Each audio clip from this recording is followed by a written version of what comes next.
Chris Billy, Huddersfield Town. The most famous goal of Chris Billy's life. Is this the moment for Lee Fowler? It is. Take your place in Division 2, Huddersfield Town. Thank you. And Steve Simonson's boots now. He's missed. Steve Simonson clears the frame of the goal and collapses in a heap of tears. Huddersfield Town are promoted. Mustafa Schindler has a chance to write his name in Huddersfield Town legend. And he takes that chance!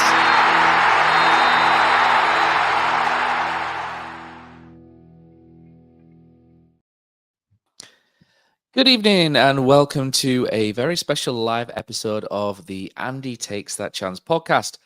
The bells are ringing, the dark clouds have arrived. You were lucky to have me for 7 months, quipped Neil Warnock today. Very lucky indeed. The man that achieved the amazing escape act of last season will no longer be Huddersfield Town manager after Wednesday evening. It's a sad day as another legend walks out of the club. Has he gone too early? Well, we'll look back on today's press conference and react. We'll also react to Neil Warnock and Ronnie Jepson's last Saturday game at the club as Town beat Rotherham Utd 2-0. And joining me, I've got Somber and Sombrero, as I've got the dartist Josh Phillips joining us today. And back from Spain this morning, thinking he was in with a shout at the job. It's the Brian McDermott stunt double. It's Richard Kosi Kusmala. How are we doing, guys? You all right? I'm not bad. It's a bit of a day of reflection, I guess, isn't it? I'll tell you what, Matt, there'll be people, some younger viewers will be like, who's Brian McDermott? The game's moving fast, isn't it now? Yeah. I think he's a director of football at Hibs or somewhere like that. It's somewhere random. Someone will get it. Matt, I've got a crowdfunding appeal anyway. So I went away last year. We beat Middlesbrough 4-2. We won on Saturday when I went away and I watched it. Famous FLA! Not 2-1. It's an effing dream. I was watching that. So crowdfunding, Leeds away. I'll start the donation off £5. Get me abroad for Leeds away because you know we'll win if I'm not here. Let's do it, Matt. Get this donation started at £5. We'll have to start crowdfunding the Andy Kay thing again, where he managed to put some sellotape across your mouth as well. That was a good time back in the day. But yeah, so this episode, as always, is sponsored by Magic Rock Brewing. If you use our code of AHTTC10. You will get 10% off all online orders at www.magicrockbrewing.com.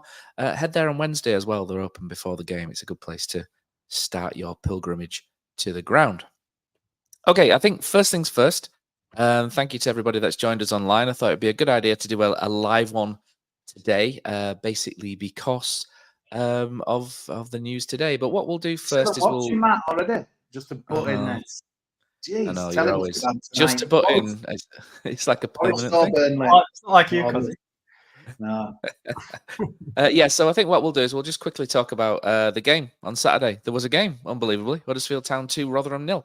An immensely enjoyable game as well. Plenty to discuss, but I feel like we'll probably run through it, which is a bit of a shame considering the level of performance, which was actually really good from Huddersfield Town. I thought it was a great performance. We started, Josh, with a bit of a 3-5-2 shape, which very quickly moved into more of a 4-2-4. A relatively slow start in the game. But after sort of 20-25 minutes, Town sort of found their feet, really, and took over. The first goal, great ball in from Sorba Thomas. Not surprisingly, not much noise about the Rotherham player going down. He tried to control the ball, did his ankle, and fell over and tried to get the game stopped, didn't he? And then as soon as the whip kicked off again, he was off down the... An easy finish for Koroma. Town should have scored more. Radoni, Wiles, Harrett all had opportunities, and Bergzorg continues to thrill and frustrate, doesn't he, in equal measure. He's a lot of fun to watch. But talk us through it, Josh. I really enjoyed the latter part of that first half. But yeah, it was Town all the way, wasn't it? Yeah, like you say, I thought first 20-25 minutes wasn't much of a flowing game, was it? I think that's probably mainly down to the way Rotherham play and also us being probably favourites in the game for the first time this season, probably. So we had to adapt to that and expectation of winning. Went with quite an attacking lineup. You know, Thomas and Koroma were both out the side at West Brom. Brings them back in for this, and they definitely repaid him. Goal and assist each. And I think those 2 goals sum up exactly those 2 at the best, really. And they've got a good link up together. So having them on both flanks is a real threat to any team. The first goal, like you said, if I was their manager or their fans, if he's going down for that long and it's cost them a goal, for him to then carry on, I'd be a bit annoyed. Maybe that's just me, because we don't know how bad it was, but I thought if he stayed down for that long, he must be going off. But Thomas took advantage of the extra space that he left, put in a great cross. Cromer finished. And Berg's, like you said, he was a handful. He stretched them, running behind. He's got his pace, and he just needs to learn to release the ball a bit early. Sometimes I think he'll do the first thing he does is excellent, and then he'll try and beat him again. And it just didn't quite open up for him, but I think it will in some games. Clean sheet, very important. I think that's first one this season, is it? So good signs for the defence. And I thought it was a good result. Very Neil Warnock results. 2-0 home win. Happy days. Kosi Bear, you watched the game as always via legal methods, of course, via iFollow. Legal this time, yeah. No, yeah. I did a preview in the week with a Rotherham guy, and I expect them to come. I expected a lot more from Rotherham, to be honest with you. But again, is that taking something away for how good we were? To be honest with you, Matt, I thought it'd be a proper Yorkshire derby, but really we're a counter for Huddersfield Town, and quite surprising, really, that it was. I expected them to show a lot more. I think Lee Nichols could have been sat having a pie in the south stand, because he did absolutely nothing apart from at the end when Hugo put that limp header where, to be fair, they probably should have scored. That one. I think sorry, not what it eats. Yeah, and classic Town. Then it would have been all panic running for the last 5 minutes, but yeah, we're really good. Echo what Josh said about Bergsog. To me, he's the new Colin Kwana. Kwan Lapara is what I'm calling him. Kwan Lapara, because he's got the skills, hasn't he?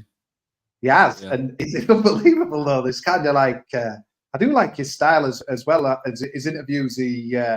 He does seem kind of a character as well, which I think he's going to endear himself to the crowd as well. And again, the one thing I thought though, Matt, it was a good win. Don't get me wrong, but I think it showed everything why we were pushing hard for a striker. I really do. I think, here we go. Let's quote the old father again. But on another day, Keane Harrett obviously come on to later, but we've got to be taking the chances, haven't we? And I just thought it showed, as well as as good as we did, and kind of people filling in, doing different jobs because we're a bit short in 1 or 2 areas, like Bergsog again as a striker.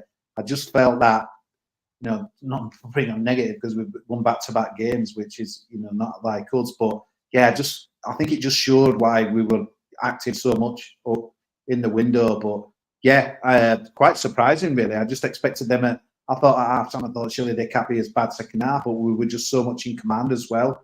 The Jonathan Hogg thing didn't really unsettle us early on. We just kind of settled into a nice rhythm as well. And Jack Radoni, again, continued his fantastic form.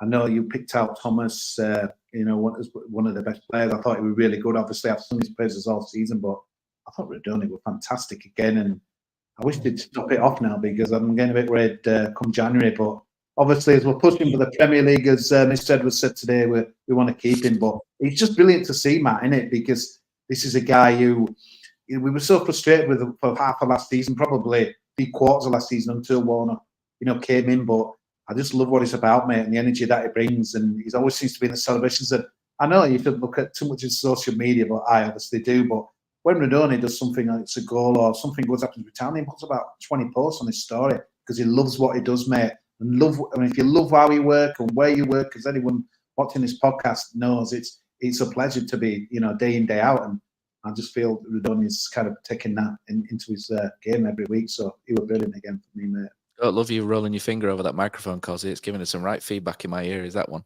But there's lots of players you could pick out really well, couldn't you, for man of the match? I would have given it Sorba, but Matty Pearson and not Tom Lees, he never played. Matty Pearson and Michael Helik as well, I thought were excellent at the back. Matty Pearson, I thought was really unsung. I thought it was brilliant. And then you're looking, even Ruffles, other side, he doesn't always get mentioned in these conversations, but he was really solid. Midfield, Ben Wiles had a good game. Jack Radoni, like Kosi said, had a good game. Both wingers played well. And one man I want to talk about is Keane Harrett. I thought he had a great second half. there's a lot of Town fans using Barrett playing well to have a go at Danny Ward, which I think's unfair because Barrett had a partner yesterday against, let's not be too unkind to Rotherham, but probably one of the worst teams in the league.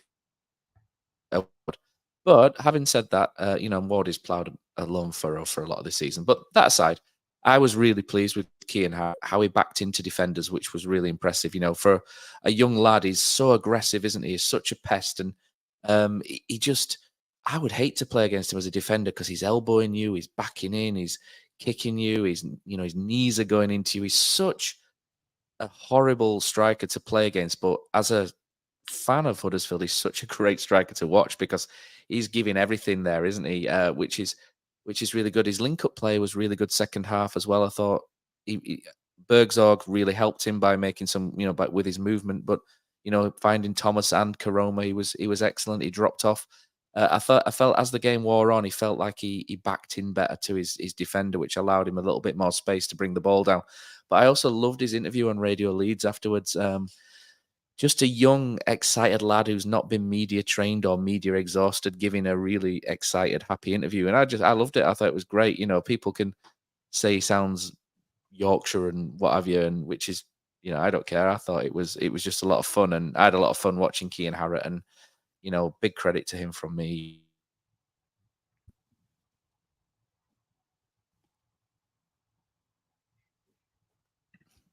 If he's still there, Josh. Sorry, can you hear me now? It froze. Yep, there you are. I was just praising Kean Harrett and you were nodding, so I went to you. Yeah, he plays every game like it's his last, doesn't he? So determined in everything that he does. Really battling with the defenders. Like you said, his link-up play was good. He missed 2 chances. I've not watched them back, but in the ground, they seem like pretty good chances. And if he scores just one of them, I think people are raving about him. But that's not to take away from the rest of his performance, which was very good indeed. I think he's probably going to be better with the 2 up front. I'm not sure how we'd cope up there on his own, but maybe we'll find out. But yeah, really good signs, and lack of a striker coming in. What an opportunity that is for him now. Until at least January, he's got a real chance to become a regular, really, because what Danny Ward's injury record is like. So yeah, him and Hudlin have got massive opportunity now to get a real run of championship games under the belt and hopefully a few goals. Yeah, you love enthusiasm, don't you? Yeah, it's similar to Radoni, mate. It just looks like someone who's enjoying life. I suppose you could say maybe getting a second chance as well. Maybe what happened at Bradford and all the carry on with that has made him realise, look, I need to get my act together as a professional footballer. It's going to pass me by, or I'll end up, playing at Tadcaster Albion or the like as well. Really good. Obviously, he deserved a goal.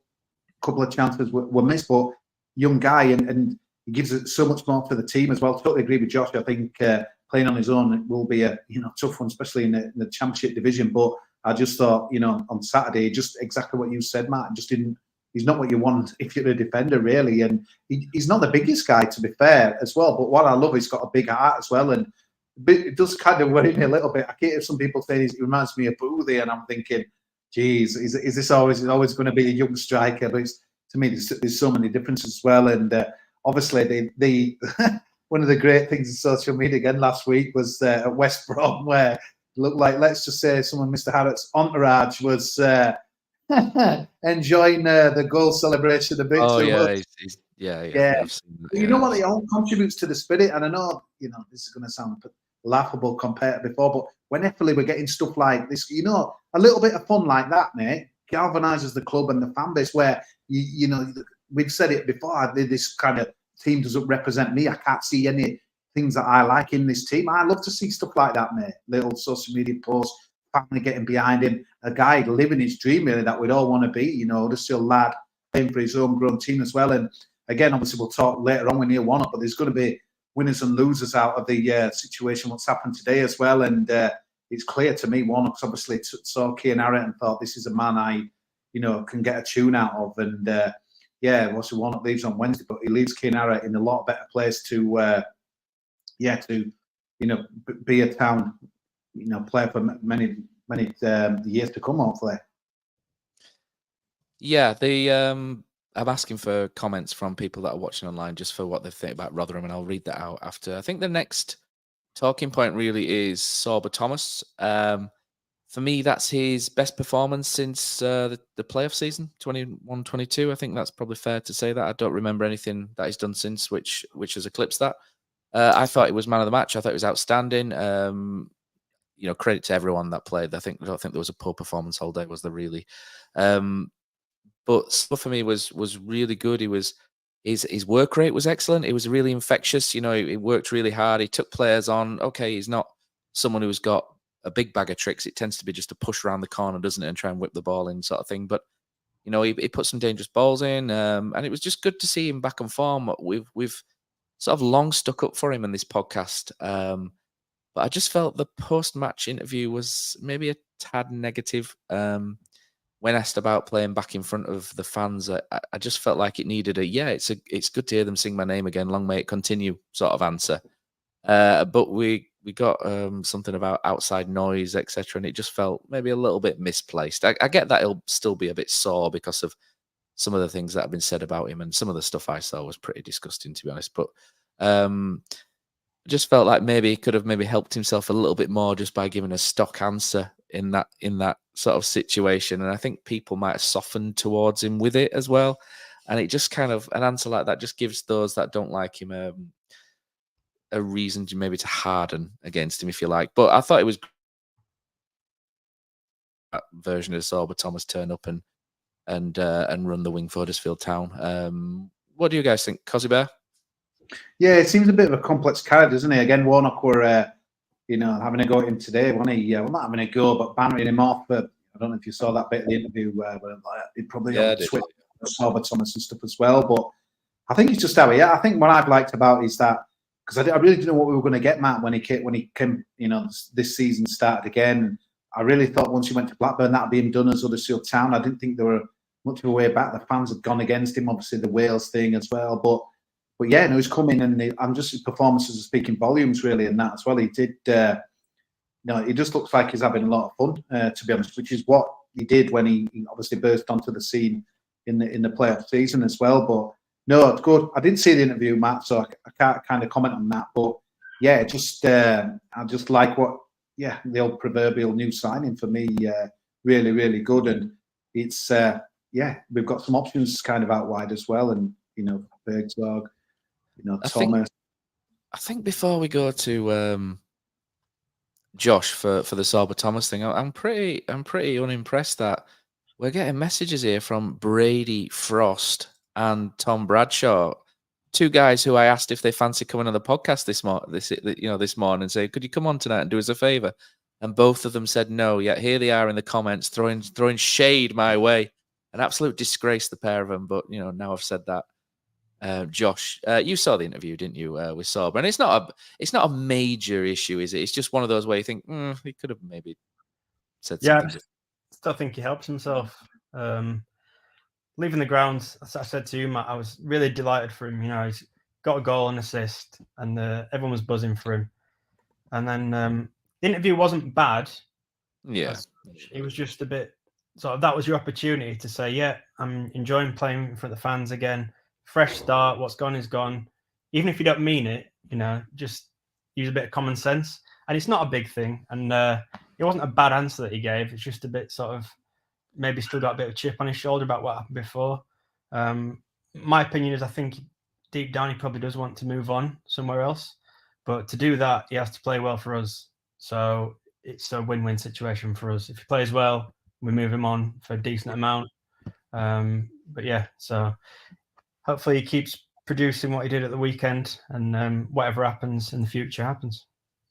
It was just one of those where it was just a good opportunity, wasn't it, to get everyone back on side, and maybe missed his chance. But what a good finish as well. That second goal. You don't really associate goals with Sorba Thomas, do you? But he took that like prime Jordan Rhodes, didn't he? Absolutely side foot, bottom corner, an inch inside the post. I thought it was a great little finish because the cross came in at speed as well from Josh Corona. So. The pace that he was running at as well, Thomas. Yeah, they're ahead of the defence. Great, yeah, really good. It's easy to sky those. We speak from experience there, don't we? And apart from Kosi, Kosi's apparently the Lionel Messi of goals at Kirkstall these days, but from his bragging in the WhatsApp group. So let's just have a look through some of your comments here. I think a lot of it's about the manager change, and I'll leave those until a little bit late. Bergzorg is great at going forward, but don't let the goal against West Brom was nice, but there were a couple of occasions, wasn't there, against Rotherham where you were like, oh.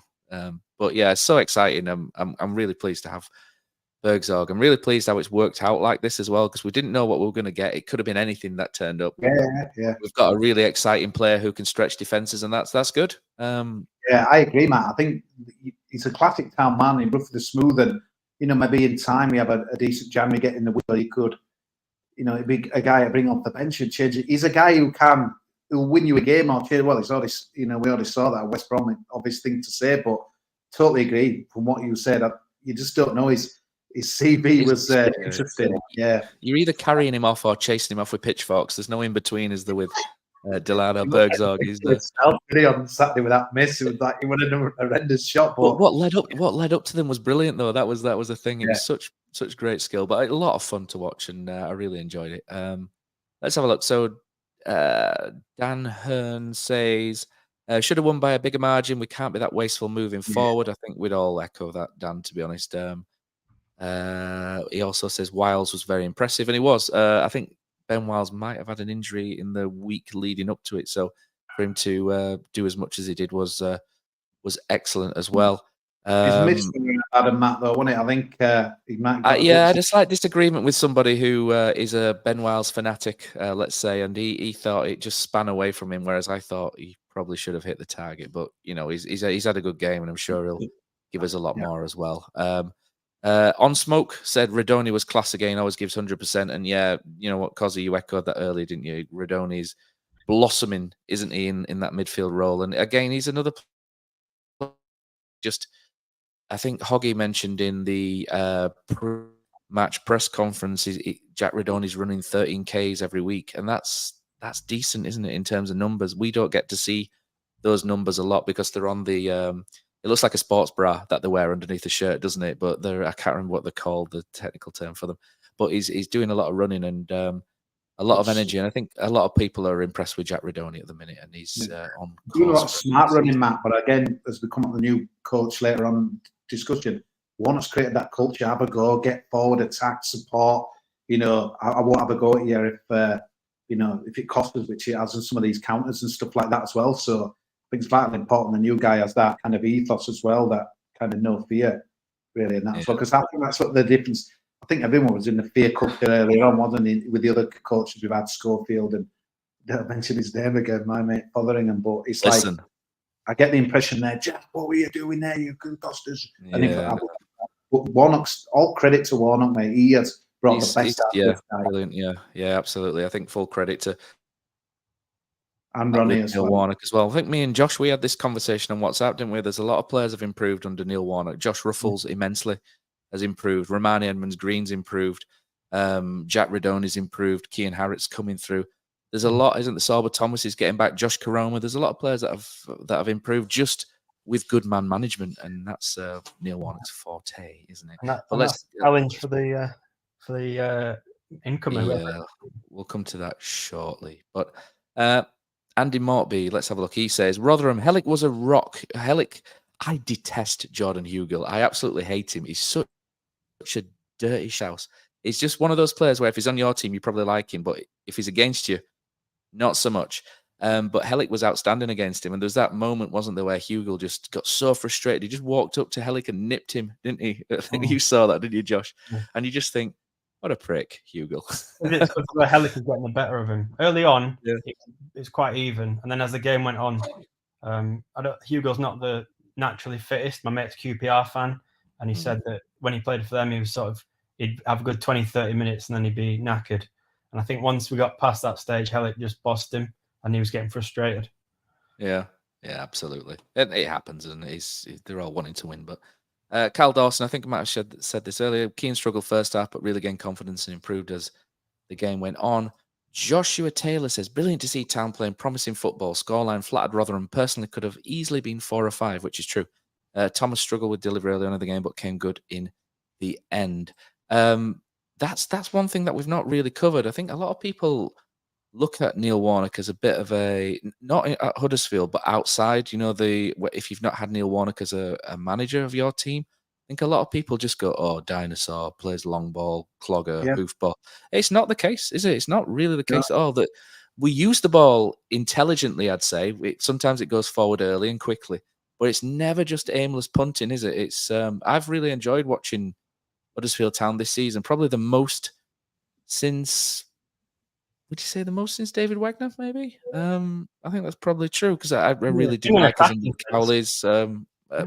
Corberan was a bit dull. The wins were good, but the football, maybe early Corberan was good, wasn't it? Maybe I've gone a bit too far back, but early Corberan was good. So, but yeah, because you were about to say, the football's decent, isn't it, under Neil Warnock? Totally agree, Matt. And again, I know it's time to. I feel like a ground in a trap, ready for the chasing the Warnock air now. But totally agree. I think it's such a misconception. The players that has improved, we just talked about when we were doing it there. There's 5 or 6 players. You couldn't say many players. We said a lot with Fotheringham, but you could. The many players that improved. Tell me who improved. Really, there weren't many. Where Warnock, I think you could. Some of these people will say, well, it's just man management. It's some of the best coaches kind of get criticised for like doing that. But again, Gareth Southgate to bring out England, but the way like some players are playing well and the team have been playing well under Southgate, I think people have been shouting at me now, but I think there's a lot of bollocks often talked about football management, Matt. To me, it's all about football, and we're as bad as anyone, aren't we? But it's about getting the best out of what you've got in it. That's management in any job, not just football. And I think he's done that and he's improved play. Whether you make players feel good about being confident and stuff. And I found it telling that he's saying as well, he's going to have 5 minutes with everyone, afterwards. And I always remember that Etienne Kamara thing with that.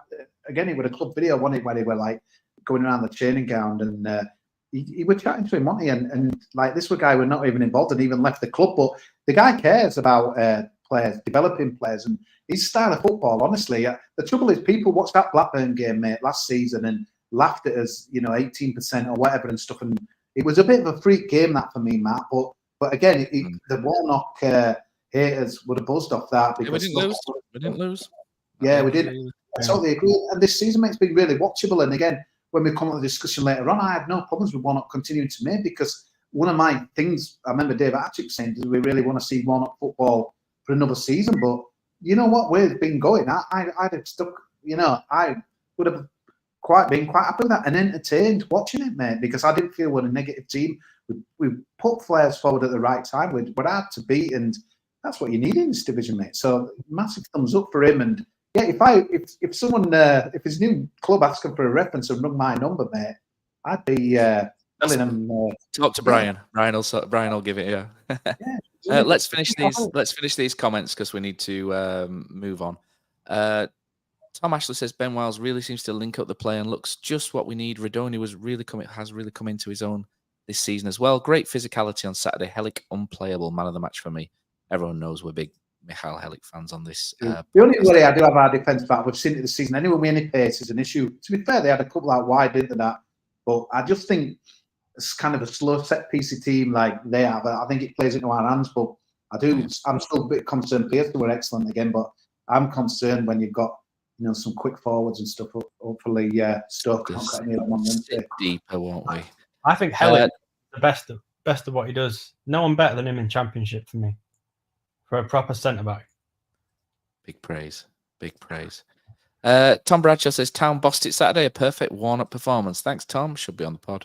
Ben HB says, agree, Sorba Thomas' answer wasn't ideal, but it goes both ways. The agendas some fans have against him need to go as well, and not just jump on him whenever they get a chance. I completely agree, 100%, Ben. Great comment. No, Tom, what are you doing to us? Can you read that, Kosi? It says, Kosi, give us a song. What are you trying to do, Chris, Tom? Press delete on his comments, mate. Well, this one's not bad from it. It says Sorba is a dream for those boo boys. Those comments after the game are giving them fuel if he has a bad game soon. It's a shame. Hopefully back to his best though now after a great performance on Saturday. And he also agrees that Matty Pearson was class, and Matty Pearson was phenomenally good without catching, I think, a lot of eyes. Mark Harrison, one of our new writers. Thanks, Mark, for jumping aboard the takes that chance wagon. He says Hogwiles and Radoni look an excellent 3 in midfield. There's a little bit of everything in there, isn't there? Luke Wheelgus says we will be lucky to keep Radoni. He's echoing what you said, Cosy, there. Chris Watson, it's a little bit about Warnock. Let's have a look. Oh, and do you know what? Roblox Preppy. I've got no idea about this name, but I do know Roblox is a game that people do. It's a little bit like Minecraft, isn't it? He said it's scary that Jeremy Simpson had a good game. Do you know what? I slate this guy, Jeremy Simpson. Every time we get him, he is horrendous with us. But on Saturday, he was probably the best referee I've seen for about 12 months. He was excellent. He didn't get a single thing wrong.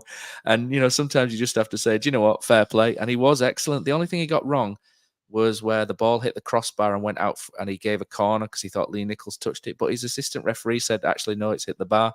And he changed his mind. And I thought that was good in that he listened to his assistant referee and gave it. But I thought that performance was, we've had some shocking performances from referees over the last few years, and he's been the worst of most of them. But I can't say anything bad about Jeremy Simpson. It's unusual for me not to be able to say something bad about Jeremy Simpson after his referee. Josh, you look like you've got something bad to say about Jeremy Simpson. No, not at all. Just refs are always better when you win, aren't they? I know. That's true. It is true. If we'd have lost, I'd have found something, I'm pretty sure. Cal Wilkinson says, it is long ball. It's long ball from keeper. We need to play it out from the back and high pressing. I think he might be winding us up there. Yeah, so I think most of it is now on Tom's saying it's on a train. And also Ben Wiles, the Ben Wiles fanatic, is sending me abuse on WhatsApp. But we'll just going on to say that. It looks like Ben Stokes with a foot smaller. How much for Delic you want for Delic now for on the market? 6, 7, 8 million? We got him for no, one? I don't think you're going to get that much for someone at his age, and I think he's worth more than double what we paid. We paid close to $1 million, didn't we? But he's definitely worth. I want 5 million personally, but well, it's all about who wants him, how many people want him, what his contract situation is. It's difficult, isn't it? Because it's a moving scale. I think at the minute you would probably, as coming up to January, we would probably try and take the mick a bit by asking 5 or 6, but I don't think you'd get half realistically. But I think what I'm trying to say is, mate, that if you and again, it's worth more to us, isn't he, than what? Yeah, it's now that Warnock's left us that you'd get treble for what they were under Fotheringham and Schofield before, and even maybe in some of Cobra and stuff. But we have, we've got the guy just leaves the building in a players in playing out of the skin. To be honest with you, brilliant. Yeah, I'm still getting WhatsApps from the short Ben Duckett, but we'll move on. Right, so you've heard what we've had to say. One thing that we're trying to do this season is we're trying to show you or bring to you the opposition view as well. And Matt Lux, who Kosi speaks to on a Thursday on the West Yorkshire. And we beat him. Yeah, you speak to him, don't you, on a Thursday on the West Yorkshire YouTube show. I can't really remember what it's called. But he was very kind to put this together last minute, because I only asked him at about 5:30 and he threw this back straight away. So thank you very much, Matt, if you listen. And this is what Matt had to say on the game from a Rotherham fan perspective. So Saturday was obviously a bad afternoon for us. I thought first 20 minutes it was basically even. I don't think either team particularly played well. And then whenever the goal was, we don't. It's tough to go down 1-0 against a Warnock team. That's obviously a very obvious and typical thing to say, but it just felt that way as soon as we were 1-0 down. We completely lacked ideas. You made things very, very solid, and just we were completely lacking any ideas. We weren't able to find any gaps. Did a good job. The defence did a really good job on Jordan Hugel. He didn't have a sniff of anything. This is a guy who can cause teams a lot of problems. He didn't have a look in. The midfield was packed out, so there was not much coming through the midfield as well. If we're being honest with each other, it could have been 4 and 5-0 to Huddersfield. That some of the chances that Huddersfield missed were awful misses. We maybe had 1 or 2 chances to speak of. So I think the result is unquestionably, and from our point of view, sadly, a fair result. it's a reality check from our point of view. We beat Norwich a couple of weeks ago, and we're all sort of thinking, oh, this is something we can build on. We can do something special here. You know, these good players are, you know, X, Y, and Z, exciting. Everything's, oh, we're going to go to Huddersfield and it's going to be great. You know, they're struggling as well, and we lost, and rightly so lost. So I think from our point of view, it's a good reality check. Sometimes you need that. You know, I think some people got carried away from our side, but to get beaten, you just got to sometimes hold your hand up and say we were second best on the day, and hopefully that won't last for. Hopefully that won't happen again for us for a little while. But yeah, Huddersfield comfortable with a better team on the day, and I haven't seen, and I can't see why anybody would have any other arguments with that result. And there we go. That was from your mate Matt there, Kosi. Very magnanimous, isn't he? Yeah, good set of fans. Really good lad. We're good fans of Rotherham. Yeah, absolutely. Right, so let's move on to the press conference and the big news. I think we all knew this day would come at some point, didn't we? Probably a lot sooner than most of us thought, until the news kind of got around on Friday, and it spread like wildfire, didn't it? It was everywhere within a very short. I heard sort of Friday afternoon, and I'm not bragging or anything when I say this, but I tend to hear things quite early in the chain. And I didn't really say anything to anyone. And then within an hour, it was pretty much everywhere. And it was just like, Neil Warnock's leaving. But there was a lot of rumours as to why he was leaving. So it was important to have that press conference today. And let's just summarise bits of it. This afternoon, Jake Edwards advised that Wednesday evening will be the final game of Neil Warnock and Ronnie Jepson's tenure. It's important as well to acknowledge Ronnie in part of this. Ronnie's an absolute hero of mine, and I'm sure you guys and everyone that's listening as well, what a guy Ronnie Jepson is. He said that all parties were clear that this was not a long-term appointment, and that Neil Warnock was an appointment to essentially steady the ship. I'm paraphrasing slightly there. Whilst key appointments were made off the pitch, we've since got Mark Cartwright in as director of football. He's brought in his own head of recruitment, hasn't he? Is it Lee Mabry, the guy's called? I've just had a slight mental blank then. We've got our new brand advisor, haven't we? That's coming in, head of global branding, which a lot of people have sneered at, but I actually think that might be one of the key appointments that we make, trying to spread the good word of Huddersfield Town far and wide. Hopefully he's good at that, because that would be fantastic. Kevin Nagel's obviously the owner, but he tends to prefer other people to do the job. And Jake Edwards is obviously front and centre as the chief operating officer, if you like, CEO. So what he also said is we feel that we're ready to fulfill our long-term plans to drive the club back to the Premier League, which was nice to hear. It's nice to hear actual Huddersfield Town aiming for this rather than just being happy to survive in sort of 20th place year on year, which was the feeling you got before. So it's nice to hear things like that. So that's the long-term plan. And he says that we're ready to make a long-term appointment for Huddersfield Town to get back to the Premier League. And I felt long-term appointment was quite key in that. Jake Edwards and Neil Warnock denied it was due to any rift. They both denied that it's anything to do with the transfer budget, any falling out, or how it's come about. People will have their own theories, and that's fine. I think what we'll work from on this podcast is what we've learned and what we've been told in the press conference. So if people want to say and chat about, Neil Warnock's, this is not what I've been told, but if people want to say Neil Warnock's ill and he's not able to do it, fine, people can say that, but we'll concentrate solely on what we do know, and that's what we've been told today.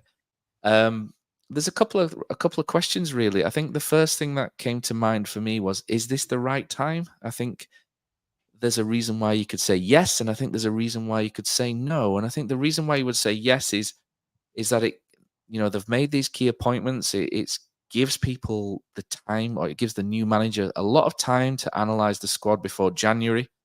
Where I believe we may have a few nickels to spend. Maybe not a lot, but we maybe have something to spend there. No nickels to sell, Matt. Lee Nichols, yeah. Oh, that I've probably done something. I've probably inadvertently said something there I didn't think I was saying. But you can also say why no, because it's Neil Warnock is why you don't think it's the right time. I don't think the fans are ready to see him go. I wasn't ready to see him go. Josh was gutted. Kosi was gutted. Are the players ready for it? Neil Warnock says he's not retiring. So obviously Neil Warnock doesn't, it wasn't something for Neil Warnock to do until they let him retire? There's a lot of questions that people will ask, and I'll throw that out to you guys on that are watching the podcast as well. Let us know what you think about it, because I'll start to read the comments out. I'll throw that at you guys. Kosi, is this the right time for Huddersfield Town to move on? You know what, Mike? It's just an emotional washing machine today, and you would have to watch Matt. Washing machine. I like that. 51 minutes of pure emotion, to be honest, today. Quite, holding back the tears, but this was genuinely a man who did not want to go. This was, in my opinion, this is generally a man who doesn't want to leave after Wednesday night, and they're pretty good, to be honest with you. But obviously, we know Warnock sometimes can play the game, but this looked a big surprise to him. And I think the key thing for me, Matt, is that obviously it was one more year, but it sounds like I think we all thought he'd see us to the end of the season, where just listening to Jake Edwards today, the agreement seems to be see us into the season, and if things, I don't know, it didn't seem as, it seemed a shock to Warnock, not to Jake Edwards, but I think the fan base as well. Let's just say that, I can't remember that West Brom guy were clean through and Nichols misses it and West Brom win 2-1, and then we played scrappy 0-0 against Rotherham. I just wonder whether people's feelings will be different, but obviously you've got to go with what we've had, and 2 wins, and I think people are thinking that the wins are kind of channeling it really as well. But so taking that emotion out, honestly, it's been tough, like watching that. So I had half an hour kind of to think about it, and I just think they must be sure that they've got the bullseye. They've got the guy they want. It's as simple as that for me. You surely don't risk and make that change now. And knowing that the popular man, I've never known a guy such to unite a fan base in such a short space of time. The fan base was on its arse, mate. There were people not going anymore. You know, the club were fractured. It's incredible. It's hard to underestimate what Warnock's done. So to kind of, when it's just started to get exciting again, the team are engaged, we're winning games, we've had a tough start. We played well in all them games, I think, early on.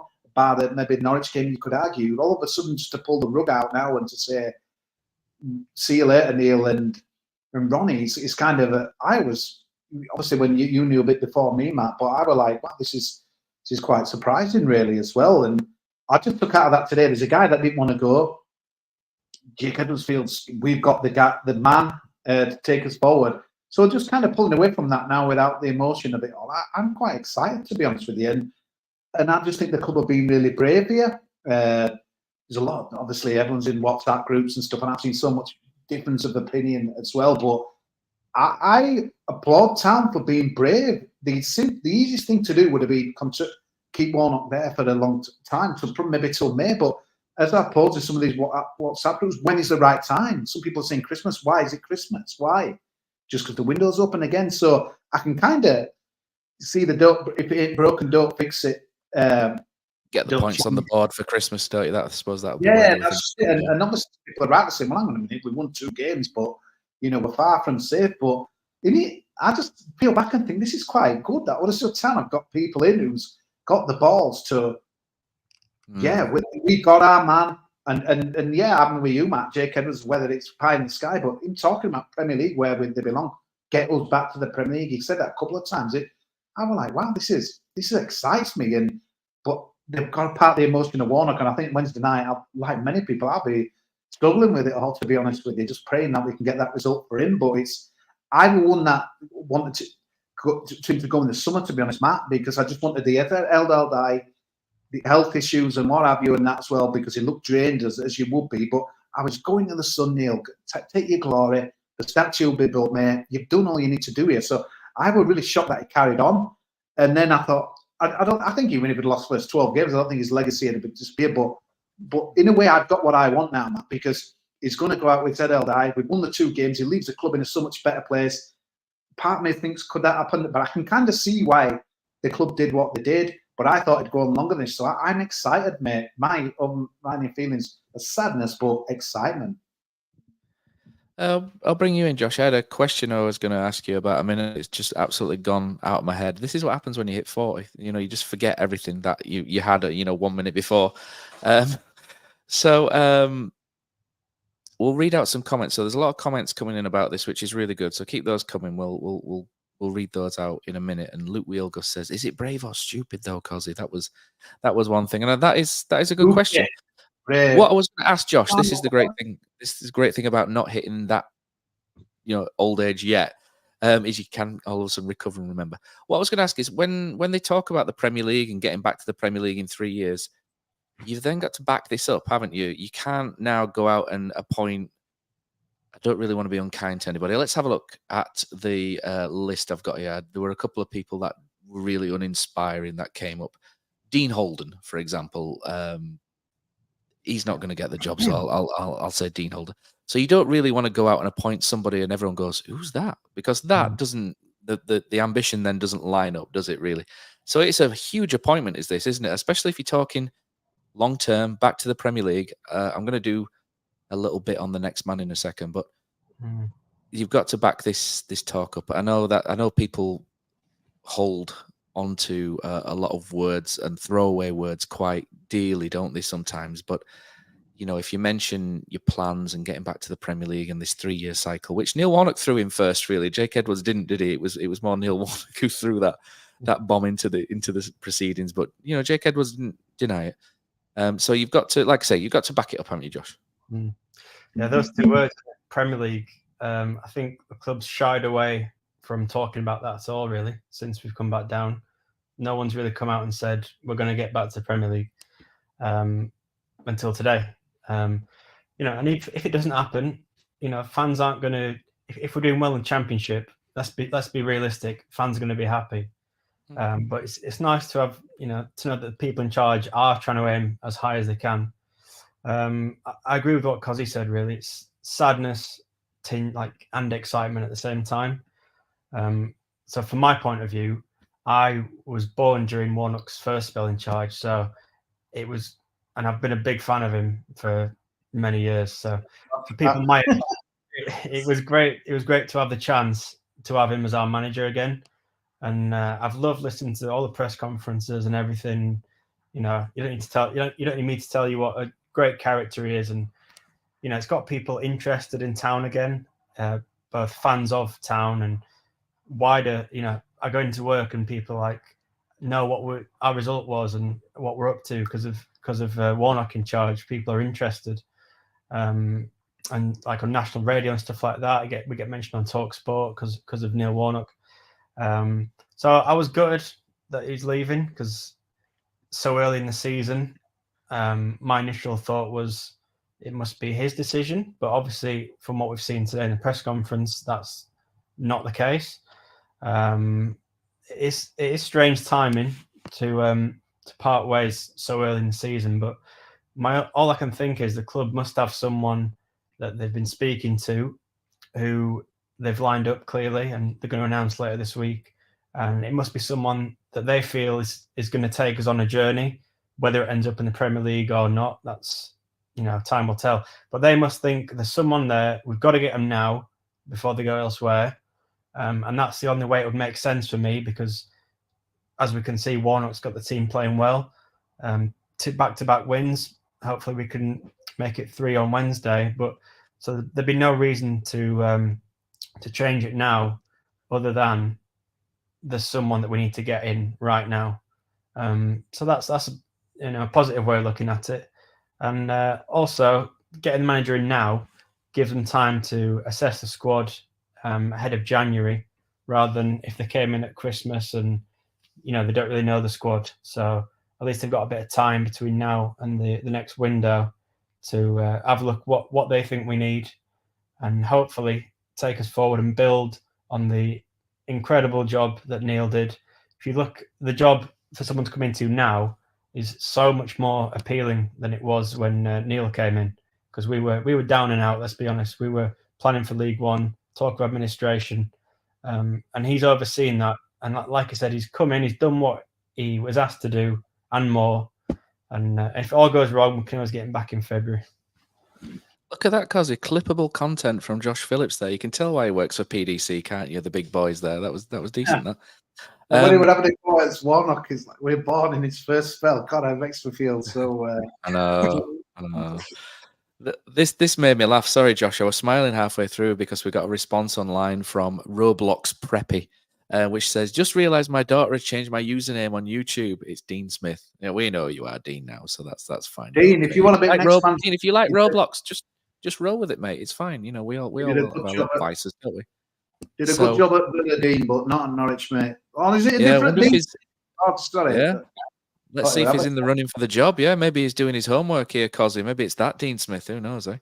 But I think it's an important point that Josh made there, though, just about the state of the club. I mean, yeah, you can. It's an obvious thing probably to say that, you know, the division that we're in now, but I don't think it's just that. I think it's just he's brought the fan base together. I just think if you're from the outside looking in, and obviously the new owner, totally agree. It's a much more attractive job, and you know, it's incredible. It is astonishing because we were finished. It is pretty incredible, mate. I just in such a short space of time, and I don't think there's many people in British football that in world football that could have done this than Neil Warnock, or could anyone have done it, Matt? Because you've got the line from the start. The line. Say David Wagner, why not? But I think one thing I'll say as well is that I did last year, not to just push videos that I create and stuff, but I created that video last year, which was the story of last season, which was essentially black and white, when we were rubbish with Schofield and fathering him, just to give it that sort of sad feeling, and then speed it up and show how happy and good things were under Neil Warnock. And that was so much fun to create. And that took me half as long as what they usually do, because it was just so much fun looking back over the performances under Neil Warnock and the press conferences and picking little sound bites out. And it has been so much fun having Neil Warnock back, because it's so easy to forget. Well, it's not easy to forget for people like us how dull Huddersfield Town were when Matt Fotheringham was here, having to listen. It was just a bad time. And, you know, Carlos Corberán did a great job for us. You know, no arguments. But he wasn't the most inspiring either, was he, at times? But Neil Warnock's brought a lot of fun back. And Josh also mentioned as well there inadvertently, or maybe not inadvertently, but he brought a profile back to Huddersfield Town as well. And he elevated Huddersfield Town's profile on the national stage as well. So he's done a lot for Huddersfield Town on and off the field. And me and Kosi are old enough to remember that 94, 95 team, or even, you know, 93, 94. But that 94, 95 team was the first team that I ever, as a kid, fell in love with. You know, 1 to 14, I absolutely loved every player. The 91, 92 team was great, but I loved 8 or 9 of them. I wasn't so keen on John Kelly, and I think anyone who's seen him will understand why. But, you know, but that Neil Warnock team was just so great to watch, because they all scrapped for each other. They fought for other. They had that one in, all in mentality as well. Do you know, where one guy gets pushed and then everybody's in? You know, they're all in it together, and with such big characters. And, you know, Kosi and I have spoke to a lot of them, you know, doing Cult Heroes series. You know, we spoke to Pat Scully, Darren Bullock, and, you know, and he's given us a lot. And I would love to be able to sit down with Neil Warnock and Ronnie Jepson in particular one day and just do one episode with them. And I think if I could do one with Neil Warnock, Ronnie Jepson, not at the same time, differently, and David Wagner, I think I would just quit the pod, because I just don't think I could ever top doing that. And those three are right up there in my estimations as a Huddersfield Town fan. But let's go through some of the comments, and then what we'll do is we'll come back to who's maybe in the running for the job. And that is always interesting, isn't it, when the bookies throw the names in and you just roll your eyes at the initial selection, don't you? Never right, mate. Trust me. I work for one. Well, you should be doing this then, Kosi. You should have given us you should have drawn the odds up for us. Get it up. But let's just go through. Trouble. I'm no Aristopolo, mate. Keep me out of it. Yeah, lucky boy, Harry. Tom Bradshaw, what's he saying here? 1 million and some paint for the stadium. I've got no idea what Tom's on about here. He's getting drunk on the train. What about Helic? Oh, right. I see. Tom's gone loco. Let's have a look. Brad HTFC says probably end up with some random manager again. I hope not. I don't think we will, Brad. I think the club have got quite a clear plan on this one. It's just a feeling I get. I've got absolutely no foundation for that, but I've just got a feeling that the club have found someone and gone, do you know what? He's decent. He's going to be our guy for the next few years. And one person who I don't think it will be in a million years, Aurelienko, is Jesse March. I just don't see that. That just seems like a lazy rumor from, you can tell when a lazy rumors come from Huddersfield Town fans because they're just so easy to finger. And Matt, do you believe that one lazy. doesn't know who it is? Because it's interesting, the business, when Dean Hall was in charge, everyone kind of seemed to know who we were getting and this, that, and the other, but it was incredible today. Catherine and I couldn't get a word out of Jake Edwards. Even Warnock said, and I kind of thought, I think he's being honest here. I don't think he knows. It seems to me is this a new way of doing business now where, even Alan Nixon's not got a clue and stuff? What are you trying to say about Dean, Kosi? What are you doing there? No, I love his Q&As, mate, but I don't. Nigel Clemens used to enjoy them. Yeah, true. I think Neil knows, but he's got to. Do you think he knows? Yeah. I think if it was Chris Wilder, Neil wouldn't be sat there, would he? So I think that's one thing. I don't think the club would do that to him either. Andy Mortby said it's going to be an American Mike Fotheringham, so that'll be interesting. Maybe Bruce Arena. Steve Brailsford, I'm sure that used to be the cycling guy for Team Sky, said Jake says that the new guy has experience at this level. Terrier484 says, when is a managerial appointment long term these days? That's a really good one. Like many, yeah. Yeah, that's a really good one. Aurelienko then says Biel, so that's not happening either, mate. Luke Wheelgus says, I think there's a bit more to it than what the club have let on, but it works well for all parties to part amicably. Yeah, possibly, but like I said earlier, we're just going to work from what we know at the minute. But yeah, potentially more. We'll talk about people like that in a minute. To which Steve Brailsford says more would be a risk. James Vaughan says, just hoping it's not knee-jerk reaction to results pre-West Bromwich and tweet spat. I don't think it is, James. I really hope that's the James Vaughan that used to play for us. If it is, there's a Cult Heroes series episode waiting for you. About 25 corner flags. Yeah, exactly. We'll send in the bill for the corner flags. JF says it's the wrong time, but I get that the new manager's timings dictated things. Well, people be saying that can't win these two games. I don't know, mate. It's if we win games, no. If we lose games, yes. That's the way football works, isn't it? Stuart Barraclough says, Nathan Jones, you've been gone too long. Nathan Jones has a lovely opinion of people from Huddersfield, doesn't he, that we've seen before. I do not think that this football club is that tone deaf to appoint Nathan Jones. So I think those who think Nathan Jones will be the next manager probably will be relieved when the new man's announced. I've got absolutely no inside information as to who the new manager is. I've got theories like everyone else, but my theory is that it's not going to be Nathan Jones. Nick Jenkinson says, no thanks, Ree Jones, horrible, thick person. So Nick's absolutely no doubt whatsoever apart on his feelings on Nathan Jones, and I'm sure that's echoed across the board. Chips says, it feels it's a shame. Honestly, think he could have had a good tune out of these players. Best man for the job this season. Yeah, I do feel a bit that way as well, to be honest. But until we see the new man, we don't really know, do we? Gamer James says, it doesn't look good, does it? Hire a manager on a 12-month deal that was never likely to be seen through, and then let that manager make changes to the coaching staff only to let them all go.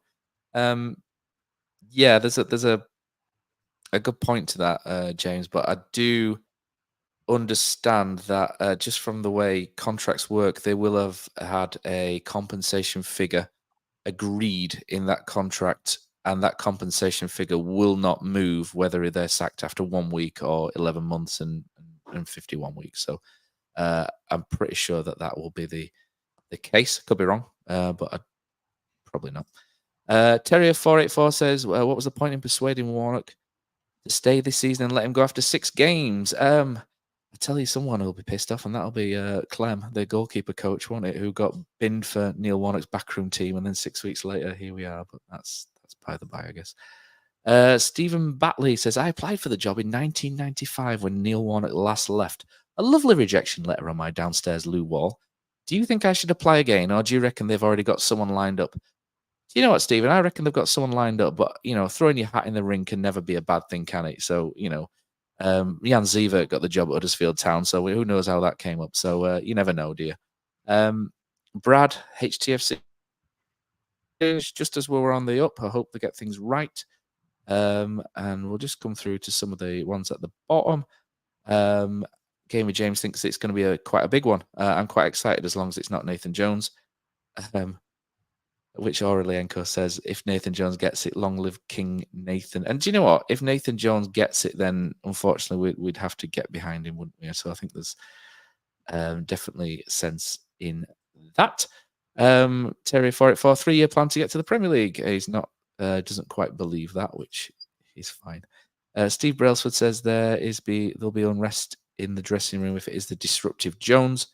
We can see now why I'm saying the football club, hopefully it's not that tone deaf to Nathan Jones, because you do need the fans on board. And unfortunately, despite us saying we need to get behind the new man, I'm not sure that would happen with Nathan Jones. But Steve B says, optimistic in regards to what the future holds, hoping this appointment is the right one for us. We can't be getting Neil back in February. And then JF also says, I'll miss Tom Bradshaw's but Warnock on the AHTTC preview. Yeah, we'll all miss that. And we'll must admit, Matt, I didn't. I must have kind of done stuff with that. Jake Edwards said that someone with championship experience. I didn't even say that, but obviously I've not seen that either. But I'll just take Steve's word for it at the moment, because that rules out a lot of people. Then a lot of people. Yeah. That Sluggish getting name touted about today a bit, Matt, but his stock's fallen a lot, I think. But obviously, yeah, we'll have a look at those in a minute, mate. There's only a last couple here. Chris Green says, I wanted to keep the bloke. I wasn't ready to see him go yet. I love him too much. And the selfies. Chris gets a selfie with Neil Warnock every week, doesn't he? I'll miss him and the selfies. And the new appointment better be right. It has to be very photogenic for Chris as well, I reckon. And he also says, hey, Matt, I'm doing so good on the YouTube video, creating over 100 subscribers, 103 to be exact, and I continue to get positive feedback on the matchday vlogs. Keep it up, Chris. I know Kosi and Pozza watch them as well, amongst other people. So keep it up, mate, and keep trying hard. I'm sure everyone appreciates what you're doing. And then the last... I've got a question for you, mate. Are you going to let me finish these? Yeah, just one more, mate. One more. I've got a question. All right, you've capped me. I think that's fair enough. And I'll go with who came over to watch us against Sheffield United, Jonathan Ford, top guy. He says, Paulo Sousa, buy him off his contract in Serie A now. Led some exciting stuff, made Poland national team look like Man City. Is that the bloke we met in the pub after Sheffield United? Yes, that's the one. Good luck, Jonathan. Good to see you, mate. Yeah. Kosi, over to you, bud. Yeah, Matt, the question is, and again, obviously, Warnock following him, he won't have to do much better. I think one of us three could have done better for a few months. But how hard is it going to be? The next person going in is following a legend of Huddersfield Town, so the old Alex Ferguson scenario, at a time when the team were turning things around, players buying. How hard is that going to be for someone to follow that? That's my only worry, really. It's like if he's following a string of bad appointments, then it's like okay, but it's to pull the rug out of a legend and like bundle this guy in right. He is there. You need a big personality, don't you? He's gonna need someone with big cajones, man. And that's the flip side of what Jake Edwards was saying. He was saying about appointing a manager from a position of strength, is a positive, which it is. But on the flip side of that, you've got to hit the ground running because you're taking over from a club legend. David May says he never said championship experience in the presser today. And I know Cos is going to say, David May, you only played 2 games. 45 minutes on loan for us back in 1999. You prick. Something like that. So I don't think it's that Dave May. But I didn't hear that, Matt. I didn't hear that. And where did that Talk Sports shit come out? Sorry, one of our partners here. Talk Sports said it would have following. I can't got it on my mind. It's getting a bit worrying. This. I want to say something about Magic Rock Brewing as well. We are right, Cosy, and just kill off all our sponsorship deals. Sorry, Talk Sport. I love you really bad. Yeah, game day on Saturday. No better program. But again, that was a weird tweet. Something like a foreign coach coming in. So mystery foreign coach. Yeah, I've seen. I don't know. I can't. It was the Sun, wasn't it? It's in the Sun as well. Which obviously scumbag newspaper and all that. But this foreign coach could mean Welsh, couldn't it? So it could be Nathan Jones. Yeah, you never know. Or it could just be a guy from abroad. So shall we go through? Josh Taylor says, just want to say, always love the pod and thank you for the shout out. Josh, if you say nice things like that, you'll get a shout out every week, mate. Yes, so let's look through the early favourites in lieu of Kosi doing his job. The early favourites are Darren Moore at 7-2 and Nathan Jones at 7-2. I've covered Nathan Jones slightly. Darren Moore, less is more. No, I don't think he really Not ticks. him, apparently. I think in terms of a man It's manager, yeah. you've got a man manager there who's a decent man manager. I think the criticisms of Darren Moore have always been about his lack of tactical acumen. I don't know if that's fair or not. So you would imagine Darren Moore's a great guy, isn't he? You hear him speak. What a lovely man Darren Moore is. So you've got a personality there who could replace Neil Warnock. Sure. Do you have the tactical acumen? I'm not sure. I'd probably need to speak to someone who supports Sheffield Wednesday just to see what they say. I know Chris at Albion Analysis as well. So I'd probably double check with them first to see what they say. But that's the only thing I've heard negatively about Darren Moore is tactics is not his forte. So, you compare him with somebody where it is, and maybe that works. But I'm not sure if Darren Moore fits. Really, does he fit? I don't know. Because I think one thing I've not mentioned, Josh, is the Huddersfield Town. Kevin Nagel and Jake Edwards have been big on saying we're bringing the academy back, and so what I think we're going to look for is a builder, if you like, not a scaffolder, but a builder, someone who can build a team, someone who's good at bringing through youth, and somebody who doesn't have key players sold and then loses it a little bit. Carlos Cobran, and someone who can plan contingencies around that. And I'm sort of looking at, someone like how Brentford discovered Thomas Frank, for example. Somebody, there's a manager there whose next role will probably be Man United or something like that. Yeah, but when Thomas Frank was appointed. Yeah. If we wanted his equivalent now, that wouldn't go down well, would it? And also, he had a terrible start at Brentford. He did. Yeah, he did. He absolutely did. But, they stuck with what they believed in there, didn't they? But for me, it's going to be a builder. I'm not sure Darren Moore fits, is why I'm saying that. Paul Heckingbottom's third on the list. What's all that about? Paul Heckingbottom and the lover of referees. Interesting what he said the other day, wasn't it, about referees? That's no chance, surely. No chance. Interesting what you were saying there. Winding it on to the end of the season now. Another has come in. We don't know who he is. What would be the end game? I mean, obvious thing to stay in the division, but where would you want the club to be in May with this new man? Building forwards. Players improved. We talked about how it's going to sound like Neil Warnock, this. But somebody who can improve and develop young players. Brahima Diarra is someone we didn't mention who came on a lot under Neil Warnock, and we saw that first conversation, didn't we, when he first walked through the door with him. Somebody who can manage and improve these young players. So we're looking at further improvements in Redoni. We're looking at further improvements in Pat Jones. Sorba's probably that age where he's not going to have that sharp arise. Kean Harrott, someone who can do that. So we're looking at young players coming through into the team. We're looking maybe at a couple of January signings. Somebody where Premier League teams will happily send loan players to, like we've had in the past with your Levi Colwells, etc. Somebody where we will be looked at as a top option to do that, and a head coach who's very modern in his methods, who can drive that forward, and people will be happy to send to. And obviously, staying in the Championship is absolutely key. Otherwise, the whole house falls down, doesn't it? With what you're trying to do. So. Yeah. I think that's an interesting point, Matt. I think we've talked about the pluses with Warnock, but I think the negatives, I think we've got to be honest and say, I don't think many Premier League managers, he's obviously had his run-ins with a lot of people, but I don't think many people wanted to, well, the facts speak for themselves, whether these young Premier League footballers or young footballers that teams want to see developed under Warnock, which again kind of counters what we've just said, how he's developed our own, but I don't know. It just seems weird, isn't it? I just think people have got these impressions like Neil Warnock, and they obviously must have had run-ins in the past, so they're just not entertaining. I think that went against us massively, mate, in the windows, and I don't think it did Warnock's case for staying, much good really as well, which is sad. I hate to say it, but them are the facts, I think, mate. Yeah, I'm just looking at some of the comments coming through, so I'll get to some of your comments as well in a minute. Somebody's mentioned, actually, I'll mention this now while we're in there. Let's have a look. N Shackle. I recognise that name from down at the Mac.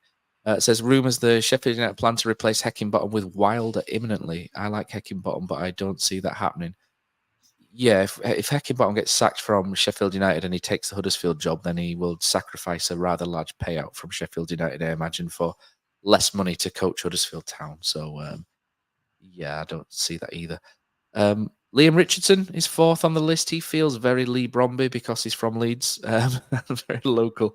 I don't see that, to be honest. Craig Bellamy, again, I don't see that.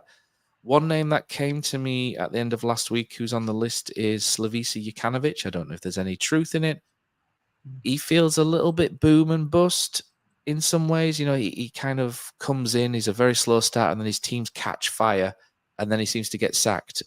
That doesn't seem like why he gets sacked. I'm not sure. I think, was it Watford who got promoted and kind of went, right, he's not a Premier League manager, off you go, and then just brought someone else in, didn't they?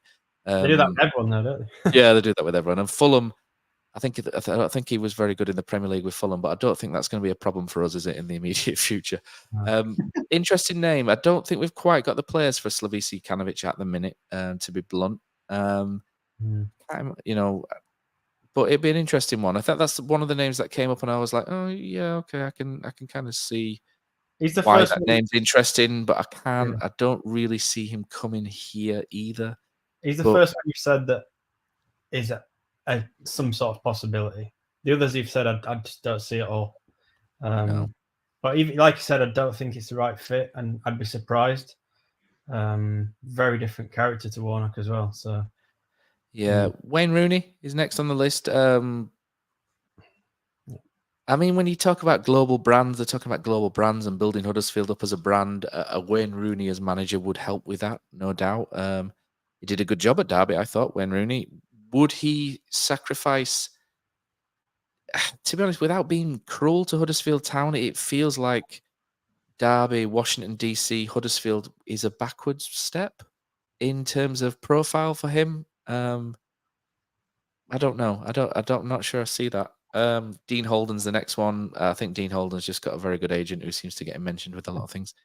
Anthony Barry, who was one of the one of the coaches we looked at when we appointed Fotheringham, is on the list. My understanding is that Anthony Barry wanted to go to the World Cup with Belgium at the time. He was involved with Roberto Martinez, wasn't he? I'm not sure of his status at the minute, but he's a name that keeps doing the rounds, and he feels like a very Dean Hoyle kind of appointment. Does Anthony Barry as well? But I don't know if he's for us now. Dean Smith, or Roblox Preppy, as he's often called in some circles. Didn't really do well at Norwich, but fantastic at Walsall, and did a good job at Aston Villa. Leicester, I think you can discount the Leicester job. He came in sort of with a month ago, didn't he? And I don't think you can I'd be happy with it, Matt. He'd do it for me. Dean Smith. Yeah, I don't think that's a bad idea. Steve Bruce is the next. You know, it's a better idea than Steve Bruce, who's behind him. Then there's Phil Neville, Frank Lampard. I don't think Frank Lampard drops to manage Huddersfield Town. I really don't. Even though I don't think he's particularly great, to be honest. Saudi Arabia, no doubt. So. Yeah, he's built for that, isn't he? And John Terry and Ashley Cole round that up. And John Terry's someone I've always been quite interested as to why he's not got a manager job yet. I'm not sure I want Huddersfield Town to find out if he's any good as a manager, though. That's the thing. But he's got experience at this level as the number 2 to Dean Smith. But I don't know. I don't know with that one. I don't really see. There's no name on that list that kind of jumps out, and I look at that and think he ticks all the boxes. If you know what I mean, it feels like we would have to make some sacrifices on some of them. And I had a look around to see who I would like, and there was one name that I liked, and I know Kosi will like this because they share hairstyles, and Kosi's all about the follicles, aren't you, bud? And there's one man who's not on the list who's been a coach since 2012, and this is who I would pick as Huddersfield head coach. And I will be honest, I'm not sure if it's possible or likely, but he's been a coach since 2012. He's had a couple of caretaker gigs. He's been at Brentford for a while, so he's seen that model. He's been at Man City in their under 18s and 23s. He's worked his way through that process. He's been to Birmingham, and he's with the FA at England, and he's now the England under 21 coach, which is Lee Carsley, and he ticks a lot of boxes for me. Does Lee Carsley? He's been through the Brentford, like I say, he's been through the Brentford model, which is something I think Huddersfield Town will aspire to going forward. So he gets that. He's been at Man City. He's got a lot of links to youth academies and clubs throughout the country. So his grasp of being able to bring in young players on loan will be good. The football he plays is really good as well. It's that I think is they've not actually said, have they, what kind of style we're going to look for, which is interesting. And I think they're maybe open to interpretation on that. But the football he plays is good. One of the stumbling blocks is compensation that we'd have to pay for him. I'm not sure what that would be. And of course, he's working for the FA and England, which carries a lot of kudos, whereas Huddersfield Town maybe doesn't in some circles. So, and I think the Republic of Ireland are quite interested in him as well. But for me, he would be my pick if it was possible. And under Dean Hoyle, I would have a really good idea of who we could get and come up with some realistic options. Under Kevin Nagel, I'm still struggling to kind of work out where we would look and would we pay compensation? Would we do this? Would we do that? What we're looking for? So I'm still sort of trying to work that out at the minute in my head. Usually after a while, I get a reasonable grasp on that. But for me, Josh Lee Carsley would be my initial pick. And I do realise there's a lack of experience in the Championship there, but I think he's doing a good job at the minute. Sorry to piss on your bonfire a bit, but he's a favourite to succeed Southgate as England manager. Yeah, that'd be a no for us then, wouldn't it? But yeah, I don't know. I've heard all sorts with that. I've heard Pep Guardiola might be interested. I think the guy that's going to take over is probably not on the list that you just read out. Yeah, I don't think he is. Remember Fotheringham, he was nowhere in the list. Not that I'm saying, hopefully, history. He should be nowhere in the list. He should be nowhere in any list, Josh. That's the thing. You know what I mean? There was no mention of him at all, was there? So no. I think it might be similar. It'll be someone that's not been mentioned, really. Which is a bit of a not a great. Do you two have any preferred candidates or preferred? I like Stephen Schumacher.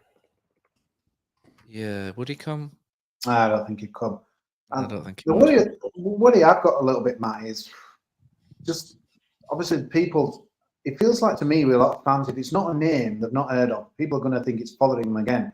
And then Coventry, where that first game, say we get beat 3-0 that Monday night in front of Sky, it's like, hang on a minute, you binned off a manager who had us calmly, with a legend, blah, blah, blah, and all of a sudden he's on the wrong foot. And I know you could say, well, time, but, Michael Duff was walked into Swansea, lost a South Wales derby, had a shocking start, and all of a sudden he's under pressure. So give it a week, he might be available, yeah.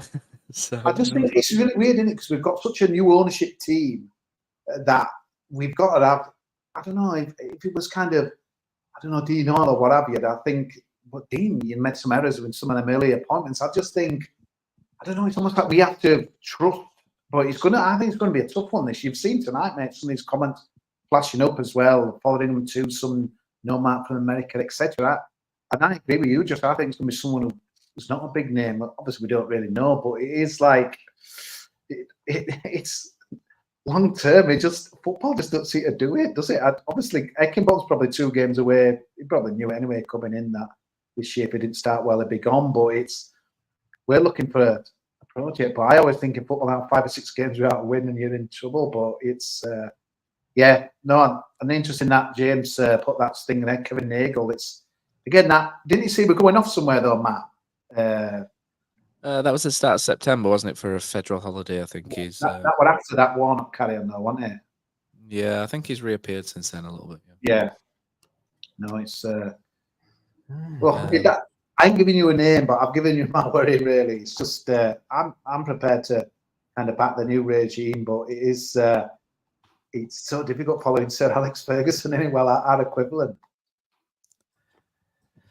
Yeah, let's have a look at some of the comments that Sorry, Matt, just finishing. Going back to mentioned on one Twitter. spell, Brian Orton followed Warnock's. It was almost like we needed a safe pair of hands for the championship. You remember back then, mate? And he probably did a better job than I give him credit for, to be honest, Matt. But I just kind of looking when you're following someone with just like love David Wagner again, another one who, it's such a tough one. This mate, it's a real. I think someone needs to have a big character. So he needs to be a personality for me as well, Matt. And I know, I suppose it doesn't matter if he starts winning games, but I just feel as being Huddersfield manager, you'll get people on side by being being public and being a character. Yeah, I think some of these other managers that we've had is kind of. I know Danny Scofield were a nice guy, mate, but I just think again he's just not what we could kind of get behind. Yeah. Problem is we've had the biggest character there is. So you're not going to do better than that. So maybe you've got to go. You can get respect from players and fans in other ways, can't you? Maybe. Yeah. Maybe that's the route they'll go down rather than trying to replace Warnock in that way. Yeah, one of the rumours online at the minute is Jill Ellis, who keep getting mentioned. I don't really see any truth in this because she's the former USA women's manager, won a World Cup, but she's not coached anyone for 4 years. Why would now be the time for that to happen?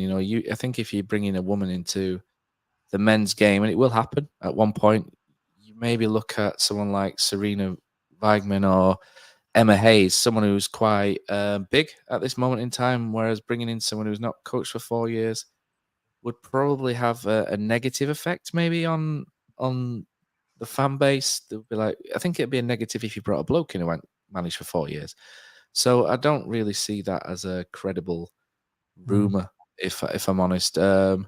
It'll be interesting one day when it does happen, and I'll support that because I think it'll be a good step forward. But I don't think that is the step that will be made at the minute. James Vaughan, interestingly, says a global presence. Ronaldo as player manager has been offered free Marstons twice a week. Kevin Nagle loves a Marston, so I won't put that beyond him. And Marstons is good. The Brazilian Ronaldo will be up for that. What else have we got? We've got Jill Ellis again has been mentioned. Bernard Lazewski says Graham Potter. I don't think Graham Potter's stock's fallen far enough for him to come to Huddersfield Town, if I'm being honest.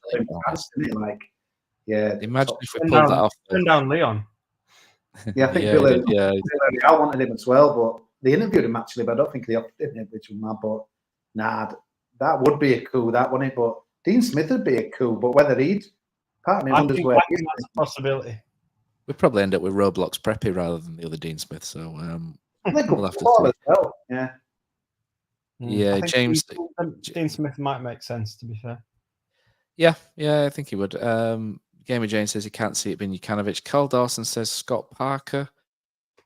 I'm not a big fan of Scott Parker, I'll be honest. I know he's been promoted twice, but I kind of felt like both times he was given a golden goose, and he kind of like dragged.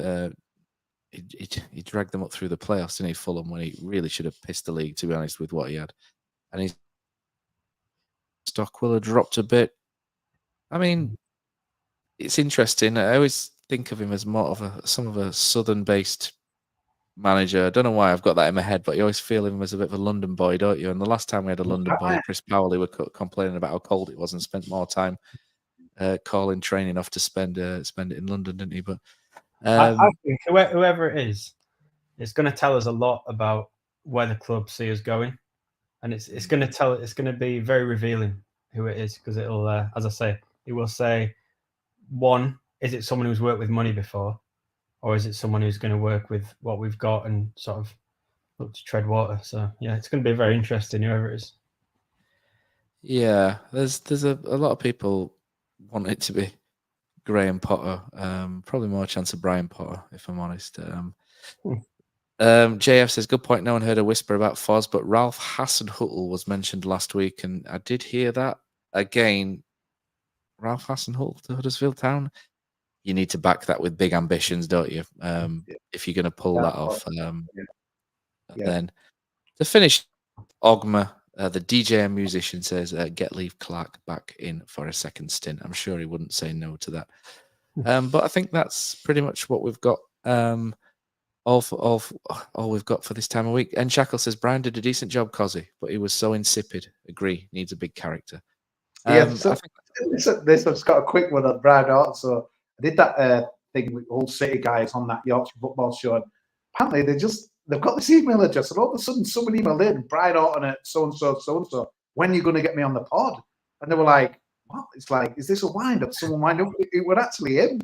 They were like, because I think he played for him, didn't he, as well? It's like, when are you going to get me on? We were begging him, and they were like, "Oh, I'm going to meet Brad. It's up to us who we have one." He was like, "Oh, don't send him our way, mate. I don't want him on ours." But I thought Lee Morris did a good interview with Brian Horton recently. That was in the program. That was really good. So if you find that online, that was decent as well. Who knows? We might end up on the pod with us one day if he gets in touch and rattles the right cages. Who knows? We'd have him on, wouldn't we? Matt, what we're going to do now, because we don't play until Monday, we're going to get a manager in on Friday. Is it going to be an emergency pod? What are you thinking, mate? Let's put you on the spot live here. What are we going to do when we know it? I can't. You know me. I can't be asked doing a podcast at the best of times. But I don't know. We'll see. We'll see what happens if it's a huge name or something and it's a big shock. Then maybe we'll do a Spaces or something. If it's somebody who's quite run of the mill, then maybe we'll just wait till Monday night to talk about it. No, it's not Mark Hughes. Keep him at Bradford. I don't think it's going to be Mark Hughes, no. Please. Well, that's it, mate. Thank you very much. Thank you very much. Says, Wednesday night. I hope we all know who the next manager is, but I hope it doesn't get out before Wednesday's game, because I think it needs to be all about Neil and Ronnie. So I just hope they keep it until Thursday. Nothing slips out the net. Yeah, 100% agree with. Going to be hard, with that, Josh, as well. Although to be fair, they are pretty good at things not getting out at the minute, which is quite good. Players are pretty much announced an hour after it leaks, or so they're pretty good at that at the minute. So, so thanks to everybody. Bloody hell! I've got to wrap up 6 times, Kosi. What's going on? Your favourite Warnock memory in second spell, Matt? Okay. I quite liked that away at Watford, where he said it's all about having a good manager in it. That little look to the camera, with Raj, and he says, "Well, what's the secret?" And he just kind of has that little glint, doesn't he? Where he goes, "It's all about having a good manager in it." And I think that was quite good. And I think the Middlesbrough game as well. I think winning against Middlesbrough, that's when you kind of think, "Shit, we can stay up here. We've got a chance." We were dead and buried, weren't we? And then all of a sudden, you're thinking, "We can do this," and I want to go to every game and see us do this. And that's what Neil Warnock brought. Really, it made me want to go to every game that Huddersfield Town played again. And there's a lot of managers who've made me not want to go to a single one. So that's a plus for Neil Warnock. Josh? Cardiff away, man. Yeah. Can't beat a good away win. Even though I was hanging that day. But the result cheered me up. It's a shame Ollie Fisher got camera all the time. I'm going to mention that Cardiff away because one thing that I remember, because obviously they love him down there, they were asking him to do the Ayatollah. They wouldn't do it. I did it, didn't And even at the end, Matt, that just shows the respect he's got where like the places where he's managed, where he went on the pitch and he did all that and then turned to our fans and we're doing all that. And you know what? I just think the game it's just some of these managers now are just like dull as dishwater out there. They're inspiring young coaches. They don't say anything now. And Warnock, he's just, like Josh has said, been so refreshing, just the way he gets away with murder, to be fair. He speaks about Salva Thompson, Matty Pearson, that penalty at West Brom, but I'm going to miss him so much. Honestly, I'm just going to miss his. He made me want to watch them press conferences again. I love watching them behind the scenes stuff again. The club has done.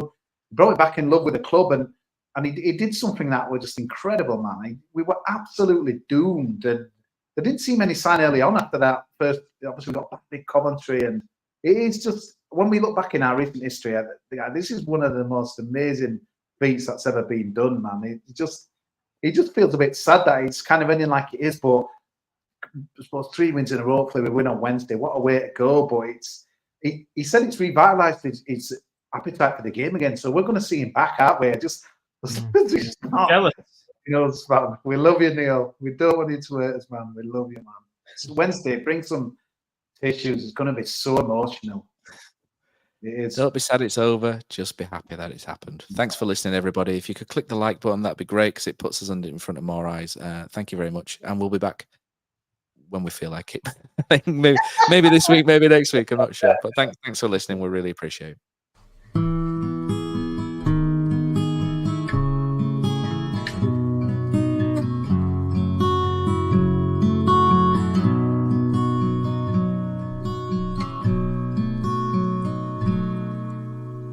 There's a team that is dear to its followers. The colours are bright blue and white. They're a team of renown, they're the pride of the town, and the game of football is their delight. And all the while upon the field of play, thousands loudly cheer them on the way. Often you can hear them say, who can beat the town today? And then the bells will ring so merrily, every goal shall be a memory. So town, play up and bring that cup back to Huddersfield. So town, play up and bring the cup back to Huddersfield.